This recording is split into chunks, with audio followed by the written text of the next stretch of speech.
Hello everyone, कसे आहात तुम्ही? आय होप की तुम्ही चांगलेच असाल.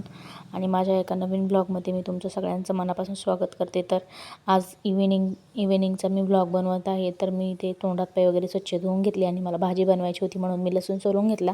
आता मी निघाले आहे दुकानामध्ये कालवणासाठी मसाला आणायसाठी. तर मी ते घेतला कांदा लसूण मसाला आणि मुलांसाठी घेतला खाऊ. त्यानंतर घरी आले, यांनी आणले होती आज मोरे मासे आणले होते. तर मासे बनवण्यासाठी मी ते कांदा कापून घेतला, टोमॅटो कापला, सोबत आलं आणि लसूणही चांगलं मस्त असं वाटून घेतलं.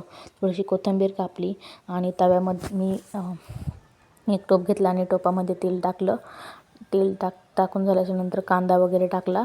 सोबतच सगळे मसाले, कांदा लसूण मसाला, घरचा थोडासा गरम मसाला होता तो टाकला, लाल मिरची पावडर टाकली आणि ते थोडीशी लाईट गेली त्यामुळे गडबड झाली, मी काही बनवू शकले नाही. तरी सगळ्या पद्धतीने असं हलवून घेतल्याच्यानंतर थोडंसं एकदम नॉर्मल हलवायचं आणि एक 5 मिनटं आपल्याला झाकण ठेवून हे शिजून द्यायचं आहे. खूप जास्त शिजवायचं नाही कारण की गाळ होतो. आणि त्यानंतर मग ते बनवून झाल्याच्यानंतर मी आले मुलांजवळ. तर मुलांचं काम चालू होतं. इथं त्यांनी घेतले ते चहाचे जे कप उरले होते तर ते त्यांनी घेतले होते खेळण्यासाठी. तर त्यांचा एक टावर म्हणून झाला होता आणि दुसरा टावर बनवायला घेतला होता. पण रुही ऐकतच नव्हती. रुही तसं जाऊन टावर जो आहे तो पाडत होती. तर मी पण तिला सांगत होते की म्हटलं हे असं बनव. तर ते बनवत नव्हती, ती पाडतच होती. म्हटलं दररोज मुलं टी व्ही आणि मोबाईल बघतात, तर चला आज मुलांसोबत थोडंसं खेळूया. ते झाल्याच्यानंतर इथे 5 ते 10 मिनटं मी फक्त ही मच्छी अशी वाफेवर शिजवून घेतली. थोडंसं त्याला तेल सुटलेलं आहे.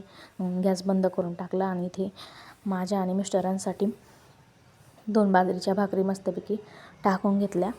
आणि त्यानंतर म्हटलं चला की मस्तपैकी आता किचन आवरून घेऊया म्हणजे जेवायला. मुलंही त्रास देत होती पण मी त्यांच्याकडे लक्षच दिलं नाही, ते खेळत होते. तोपर्यंत म्हटलं पटपट सगळं काम आवरून घेऊया. मग मी सगळे भांडे असे पटपट घासून घेतले आणि आवरून घेतलं. त्यानंतर परत लाईट गेली. मी व्लॉग बनवला नाही, त्यानंतर व्हिडिओ बनवलाच नाही. त्यानंतर अशा पद्धतीने मी जेवण वगैरे वाढून घेतलं आणि अशा पद्धतीने भाजी वगैरे इथं तयार होती. चला भेटूयात नवीन अशा ब्लॉगमध्ये. बाय.